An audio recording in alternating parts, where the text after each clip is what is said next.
तो दोस्तों राम पोदिनेनी, उपेंद्र और भाग्यश्री बोरसे स्टारर फिल्म यानी कि आंध्रा किंग तालुका इस हफ्ते थिएटर्स में रिलीज हुई है। फिल्म बेसिकली एक 2 घंटे 40 मिनट की ड्रामा फिल्म है जिसको डायरेक्ट किया है महेश बाबू पी ने, जिन्होंने इससे पहले miss Shetty mister poly Shetty नाम की फिल्म बनाई थी जो कि मुझे पर्सनली बहुत ही ज़्यादा पसंद आई थी।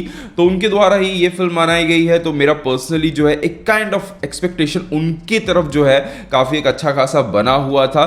फिल्म अभी केवल तेलुगु भाषा में ही रिलीज हुई है और मैंने भी फिल्म को तेलुगु में ही देखा है, जहां पर ये फिल्म अगर देखा जाए तो राम पोदिनेनी के लिए बहुत ही इंपॉर्टेंट हो जाती है। इस फिल्म पर हर किसी की उम्मीदें टिकी है कि इस फिल्म से राम का जो है बॉक्स ऑफिस पर एक कमबैक होगा। अब वो कमबैक होगा या नहीं होगा ये तो बहुत कुछ डिपेंड करता है ऑडियंस के ऊपर। पर फिल्म देखने के बाद मेरा जो पर्सनल ओपिनियन है उसकी अगर मैं बात करूं तो मेरे लिए personally film Andhra king taluka एक एवरेज फिल्म साबित हुई। देखिए फिल्म का फर्स्ट हाफ जो है वो बेहद ही एवरेज था, बट सेकंड हाफ कहीं ना कहीं बेटर था। फर्स्ट हाफ के कंपेयर में बेटर था, फर्स्ट हाफ के कंपेयर में इंगेजिंग था। फिल्म के अंदर कुछ एक आध अच्छे फील गुड मोमेंट्स यहां पर देखने को मिलते हैं। फिल्म के अंदर अच्छा म्यूजिक है, एक well staged well elevated interval block भी हमें देखने को मिलता है। बट जो प्रॉब्लम है इस फिल्म की वो ये है कि इस फिल्म के अंदर जो राइटिंग देखने को मिलती है वो बहुत ही ज्यादा कन्वीनियंट साइड पे नजर आती है, प्रिडिक्टेबल है, बहुत ही खिंची हुई सी फील होती है। और इन सभी चीजों के बीच में जो ड्रामा देखने को मिलता है वो बहुत इफेक्टिव नहीं है, जिस कारण से फिल्म का जो ओवरऑल इंपैक्ट जो है वो बहुत ही कमजोर हो जाता है। अब देखिए अगर आपने ट्रेलर वगैरह देखा है तो फिल्म के थीम के बारे में आपको कुछ ना कुछ आइडिया जरूर होगा। यहाँ पर एक स्टार और एक फैन के बारे में जो है बात की जा रही है और फोकस जो है ज्यादातर एक फैन के ऊपर है। अब आज की डेट में आपको और हमें हर किसी को पता है कि ये जो फैन कल्चर है वो किस तरीके से एक टॉक्सिक रूप ले चुका है। हर कोई गलत नहीं कर रहा है, बट मैक्सिमम लोग इस फैन के टैग के साथ आज की डेट में सोशल मीडिया पर जो गंद फैला रहे हैं वो सही में बहुत ही खराब रूप ले चुका है और कुछ केसेस में बहुत ही खराब रूप ले भी लेता है। बट फिल्म की कहानी भले ही यहाँ पर आज के समय में स्थित ना हो, बट ये सभी चीजें बहुत ही पहले ही शुरू हो गई थी और इन सभी चीजों को फिल्म के अंदर कहीं पर भी जो है पॉइंट आउट नहीं किया गया है। कहा जाए तो इस फैन कल्चर के नेगेटिव साइड को कहीं पर भी जो है दिखाने की कोशिश नहीं की गई है। एक पूरी तरीके से एक पॉजिटिव साइड, एक लाइट हार्टेड पॉजिटिव साइड को ही जो है यहाँ पर दिखाया गया है, जिससे मुझे पर्सनली कोई प्रॉब्लम नहीं है। बट कहा जाए तो कहानी के अंदर जो सोचा जा रहा है, हमारा जो हीरो है यानी कि राम पोदिनेनी जो कि सागर नाम का कैरेक्टर प्ले कर रहा है, वो जो चाहता है वो लगता तो है कि थोड़ा चैलेंजिंग है, बट फिर जाकर बहुत ही इजीली हो जाता है। और इसी कन्वीनियंस के कारण फिल्म के अंदर जो एक इंटरेस्ट होता है वो बनता ही नहीं है कहीं ना कहीं।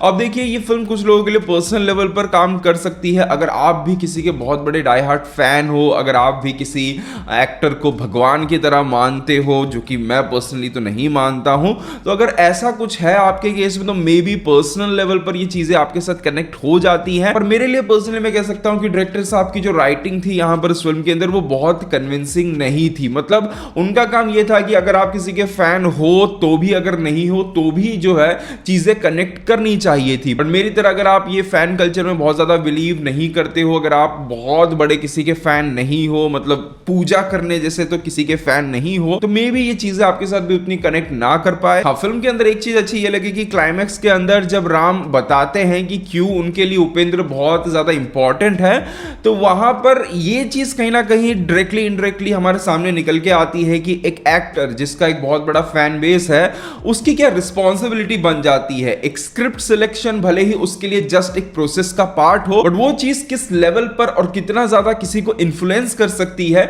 ये एक एक्टर को जो है ध्यान में रखना चाहिए। तो एक रिस्पॉन्सिबिलिटी होनी चाहिए, स्पेशली जितने भी सुपरस्टार्स हैं उनके अंदर। तो वो चीज मुझे जो है थोड़ी सी अच्छी लगी।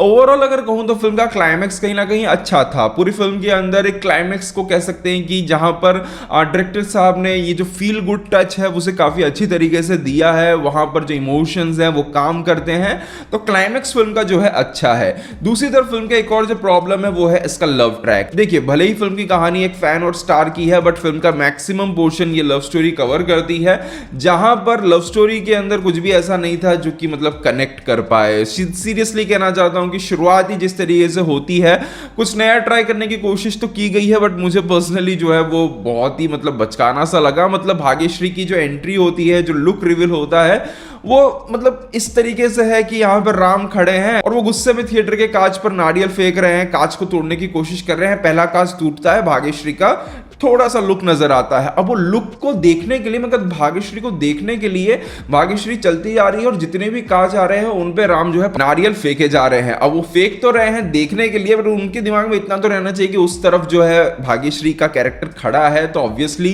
कांच टूट के उन्हें लग सकता है। बट वो तब तक फेंकते जाते हैं जब तक उनका फुल लुक रिवील नहीं होता है और जब तक भाग्यश्री के सर पर कांच जाके नहीं लग जाता है, खून नहीं निकल जाता है। मतलब मुझे पता नहीं मतलब किस किस को ये मतलब पसंद आएगा। इसके अलावा अगर मैं कहूँ तो देखिए, ये जो फैन और स्टार वाला जो एक थीम है, कंसेप्ट है, ये कोई ऐसा कंसेप्ट नहीं है कि जिस पर साल में 10-12 फिल्में बनती हों या फिर 2 साल में 1 फिल्म आती है, 3 फिल्म आती है।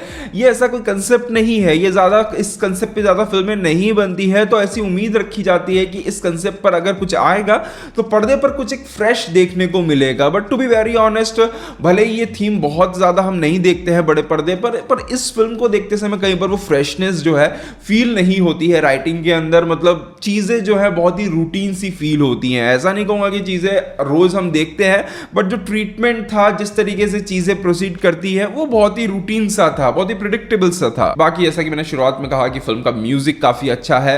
भाग्यश्री और राम की जो जोड़ी है पर्दे पर काफी अच्छी लगती है। परफॉर्मेंस की अगर मैं बात करूं तो सभी का काम ठीक ठाक है, ऐसा कोई बहुत एक्स्ट्रा ऑर्डिनरी परफॉर्मेंस यहां पर नहीं दिया गया है। बाकी फिल्म जिस समय में स्टैब्लिश की गई है, मैं कह सकता हूं कि उस समय की वाइब भी जो है फिल्म के अंदर से बहुत ज्यादा आती नहीं है।